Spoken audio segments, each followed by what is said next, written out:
प्रभू उठला आहे. खरोखर तो उठला आहे. माझी अपेक्षा आहे की ज्यावेळेस मी म्हणालो की प्रभू उठला आहे, तुम्ही तुमच्या मनामध्ये किंवा जोरात सुद्धा तुम्ही म्हणाला असेल, खरोखर तो उठला आहे.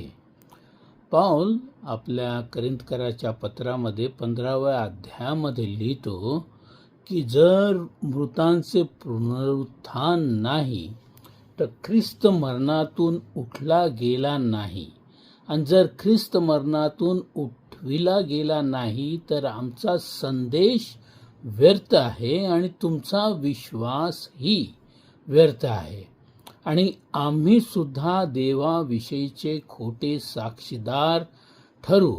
कारण आम्ही देवासमोर शपथपूर्वक साक्ष दिली आहे की ख्रिस्ताला मेलेल्यातून त्यांनी उठवले, पण जसे ते म्हणतात त्याप्रमाणे देवाने ख्रिस्ताला उठवले नाही तर मेलेल्यांचे पुनरुत्थान नाही.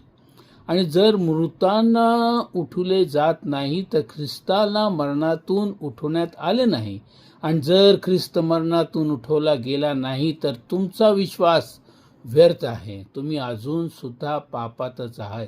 होय, जे ख्रिस्तात मेलेले आहेत त्यांचा नाश झाला आहे. जर ख्रिस्तावर असलेली आमची आशा ही फक्त या पृथ्वीवरील जीवनासाठीच असली तर सर्व मनुष्यात आम्ही दयनीय असे आहोत.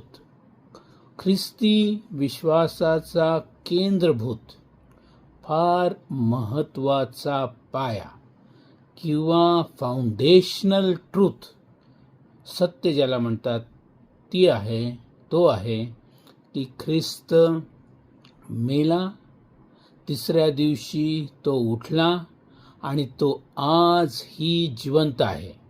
पित्याच्या उजवीकडे तो बसलेला आहे. आणि हे महान सत्य ख्रिस्ती विश्वासणाऱ्यांमध्येच आहेत, ख्रिस्ती विश्वासामध्येच आहे. आणि हे जर नसेल तर ख्रिस्ती होण्याचे काहीच कारण नाही. ख्रिस्त मेला, पुन्हा उठला आणि तो आज जिवंत आहे. म्हणून मी सुद्धा मेलो असलो तरी जगेल आणि प्रभू येशूच्या जवळ जिवंत राहील.